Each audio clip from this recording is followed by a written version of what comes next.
Okay. Actually, what's to be said is very simple and very easy. This is everything. This is it. This is whatever you want to call it. Wholeness, oneness, nothing, everything. This is it. This is what you are looking for. This is what, the apparent self, the apparent me is looking for, is actually only this.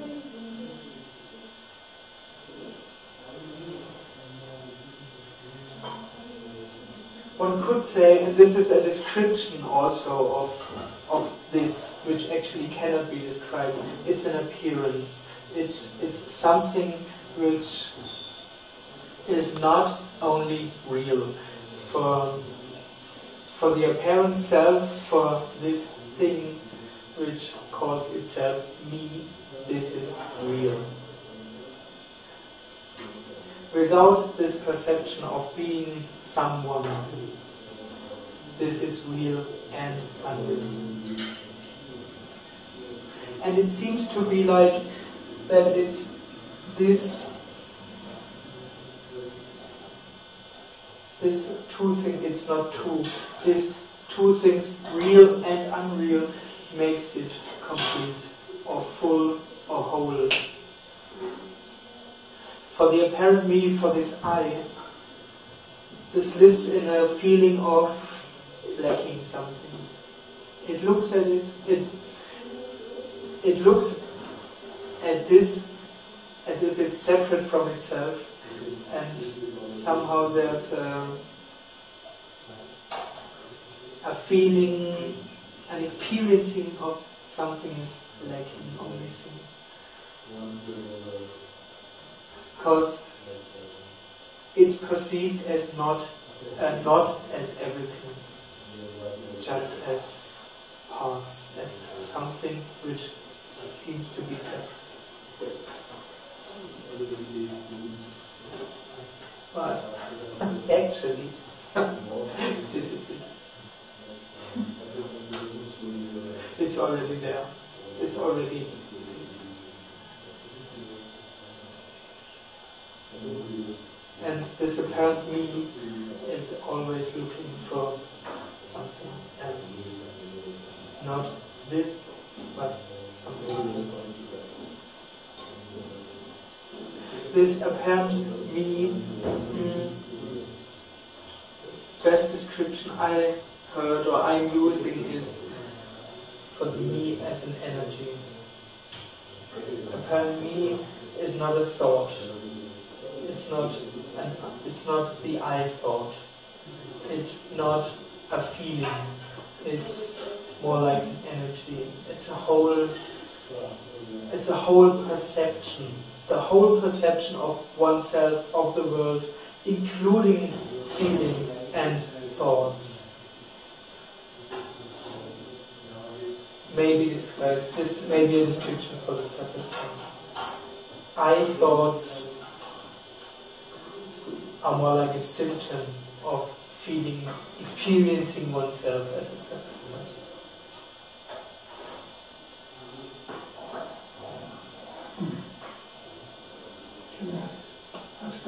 As it means, for me this is just this moment is a topic betray. Double, I tell you why. Also, I'm not really happy with this. I'm not really happy with this. What you offer now. This is one. And then I would say, okay, I take it. I take it. But this is the next. I cannot take it. This is the second thing. It's impossible. Yes, as it means, I take the first step, okay, desperate, or what we say, I fight my teeth and I take it. Then you offer the second step, you say, then I say, I will take it, okay, it is this. And then I feel all the time, I don't take it. It's not possible to take it. I cannot relax with this. Yeah. As it means, it's a double betray, double. Yeah. As it means, please, the solution of this double. For this energy, for this need, it's really totally hopeless. Totally. There's no way of getting this. There's no... This apparent me may believe that it accepts this somehow as an idea. Oh yeah, I should know that this is this or something. But it will never live in this perception. If here is said, this is it, then the apparent me mostly says, okay, yeah, doesn't give me a shit. But I take it because I'm advanced. I said, okay, I take it. And the second is the same. Rubbish, I would say the second means, okay, I take it. I relax or I surrender, I take it. And then I feel, also the second offer is an Indian story. As a man, it's not to satisfy. It's impossible. It also has nothing to do with the apparent.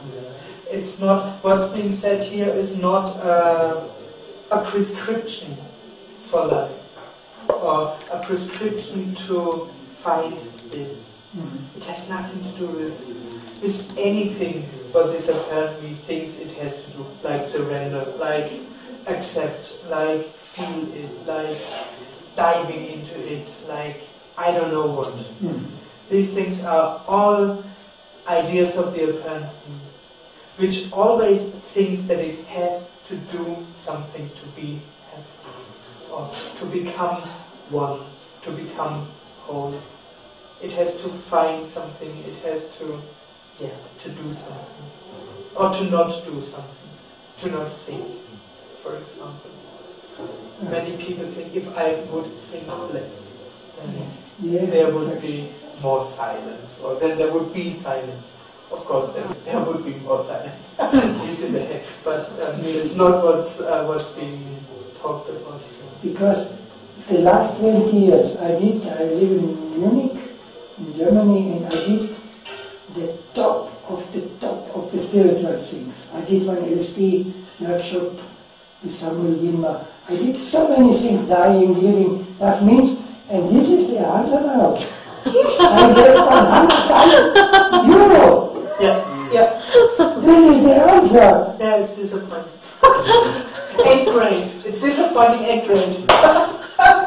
Yes, I want my money back. Yeah. They sold you something. They sold a state. They sold a state of no thoughts, of happiness, of bliss, of I don't know what, of something. Because the Buddhists give me more hope. They say, meditate in next life. Yeah. They say, slowly, it will come. Yeah, it's a story. Yeah. It will never come. And they have a lot of what we can say, Sturm, a lot of wind, a lot of wind and Wolken, clouds around this. It's, you have to try to solve it and then it will come. Yeah. Yeah. It's a personal message. It's a suggestion for someone who actually doesn't exist. Mm-hmm. It's impossible. There is no one to follow all those rules. Mm-hmm. There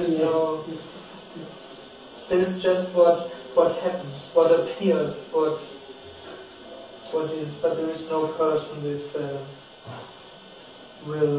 free will and choice and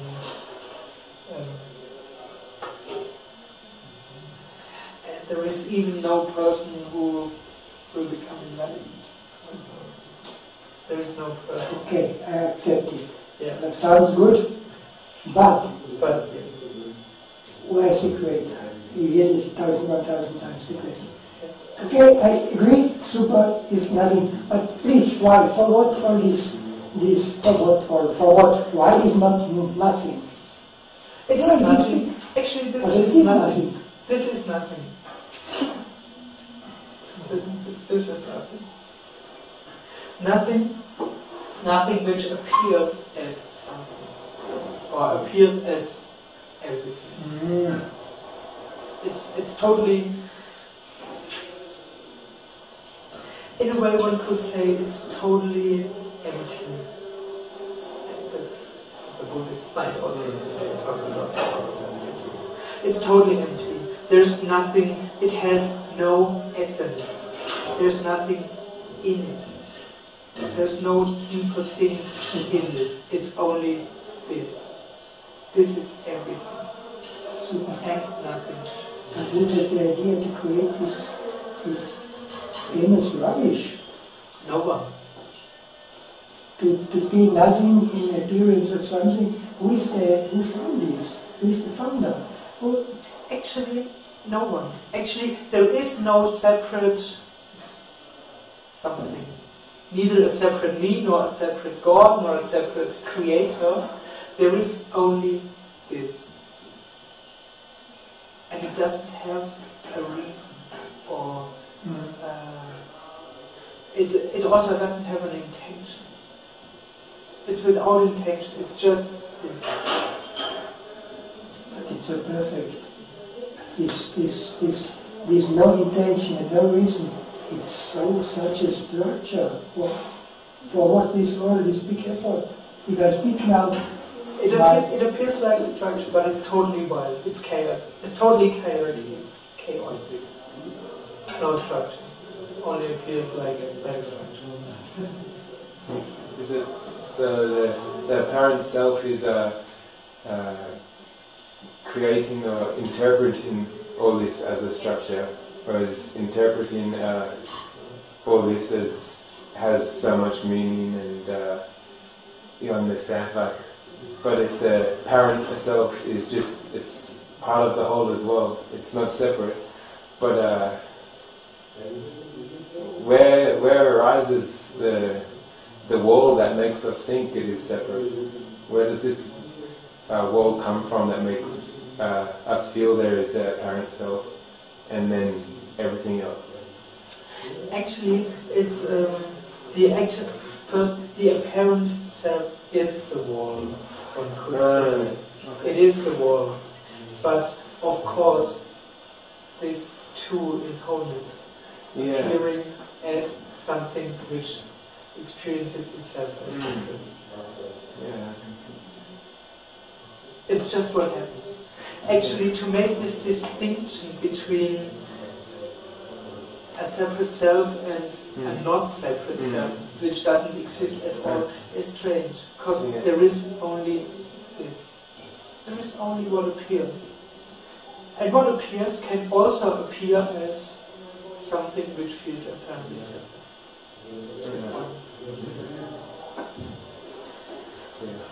Which of course doesn't help this thing which perceives itself as separate. The only function of this me is experiencing itself as me.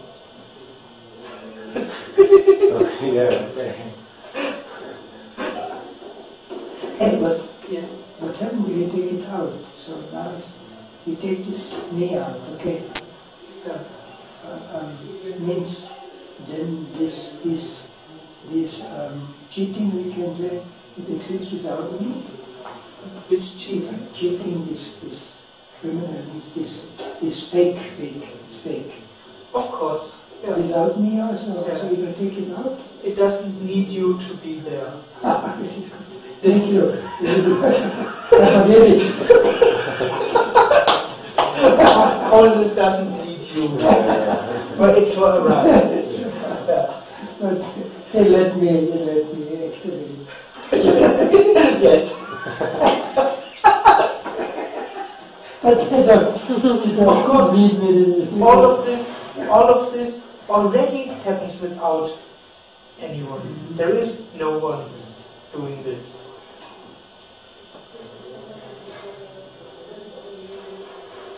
And actually, this is something which is very hard to get for the apparent beings. It's important that everything might go on without It's horrible.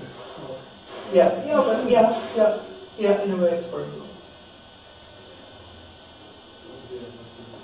Totally. Only for whom? Who is expecting that?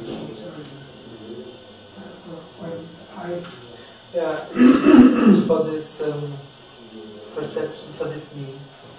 It is hell. Hell to witness. No good.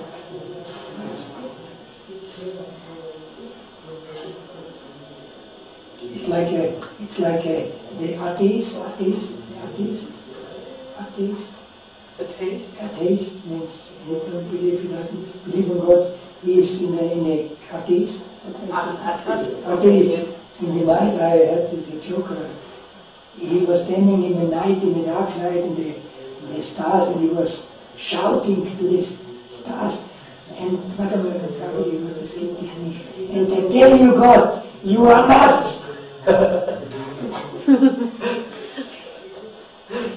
But still talking to something out there. And we are in the same situation. Yeah, of course. Yeah. But we are spiritual people. This is not fair. If I would be an atheist, okay. But I'm a spiritual person. Yeah, it's actually worse. It's same thing. It's actually worse. Same, but different.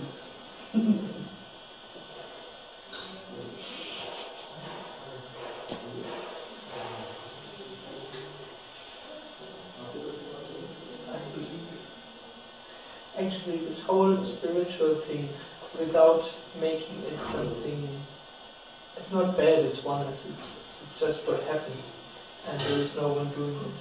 But of course, this whole spiritual thing is just another way of seeking, of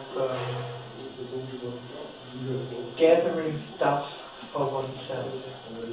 It may not be money anymore, it may not be sex or power or it's states, it's ecstasy, it's bliss, it's enlightenment, it's whatever. It's actually the same seeking energy, it's the same seeking. But what is with the Buddhists? Why the Buddhists are not, they are not crazy? Why do they bring this big procedure so many years or 100 centuries? They are not crazy, they must realize there's nothing to get. No, it's a story. It's a religion. It's a religion and it's a story. So what do you mean by it's a story? The whole enlightenment thing and many lives and all these things is a story. It comes actually out of this perception of separation, of being separate. I am someone and I have to do something to gain this. And actually it's worse because mostly you can't get it in this life, so you do it in next life or the next 20 lives. And the whole perception of having a future, of having a task, of there being a goal in the future when everything will be good. Or this is the story, which comes out of the perception of there being someone who can do something. Without this perception of me, all this, there's just what it is. No goal, just this. And the whole idea of there being a goal collapses. It's not that the goal is reached, just the whole perception of what I said in the beginning is lacking something. And therefore searching for something else completely crashes or vanishes. And what's left is what appears.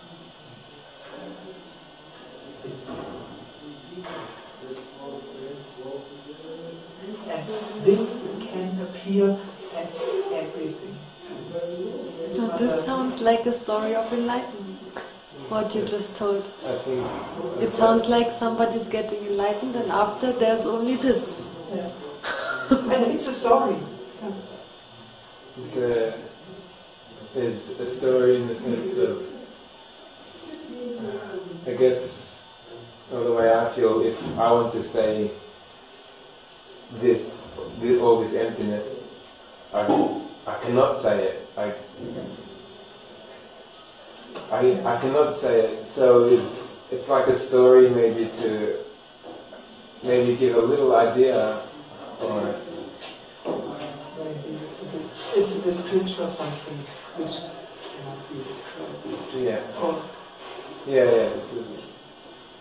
It's a story in this sense. But of course it's true. There is no me which can fall away. There is no me. There only is what appears. I could say, and of course this is also a story, that the apparent me, that which thinks that it lives, in some way here faces instead.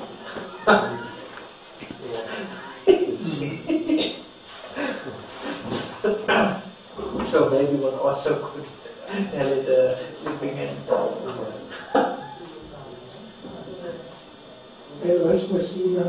Was he sick, take with me or he? Again?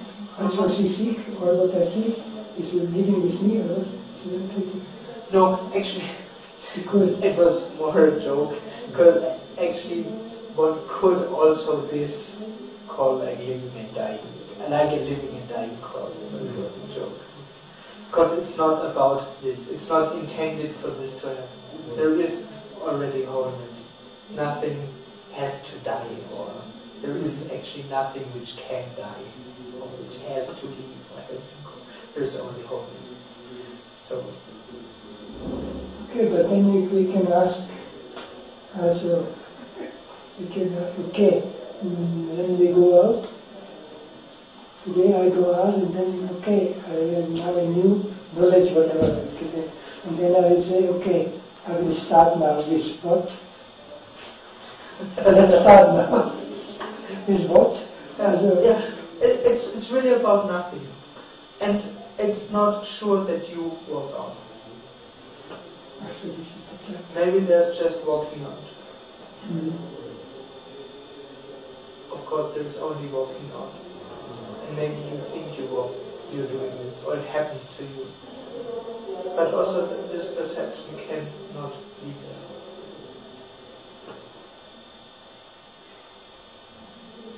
Actually, and also this is the story, the perception of me can often disappear during a day, or often there's just no one, but it's not noticed because there is no one who notices it.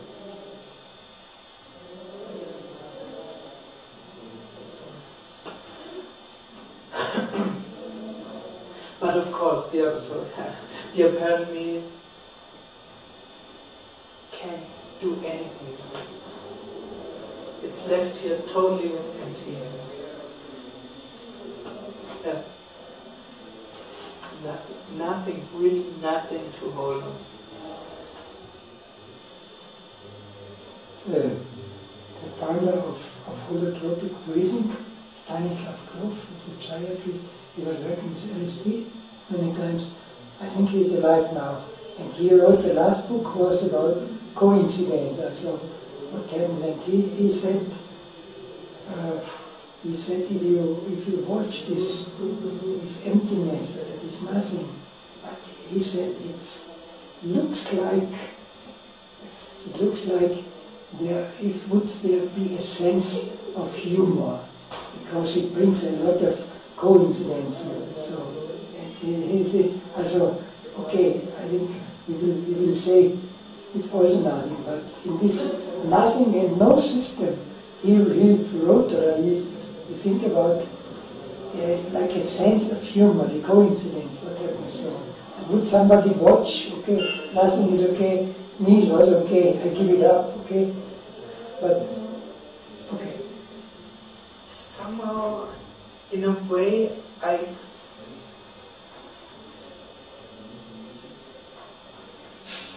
maybe humor, I don't know. Maybe one can say it like this.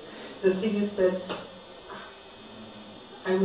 of course there is not a state of humor or enjoyment or something which is experienced like the seven you would do. But of course, all of a sudden this is wholeness. All of a sudden there is fulfillment. This fulfillment is for no one. It's not a personal experience. It's nothing to grasp, nothing which someone has. But of course, it's full now. I don't like giving it feelings, because then it sounds like a state, like it feels always good, or there's always joy, or it's a feeling. Sometimes there's enjoyment and something not. Sometimes there's something else, like rage or being stressed out or whatever. But there's nothing lacking anymore. This anymore already is the story.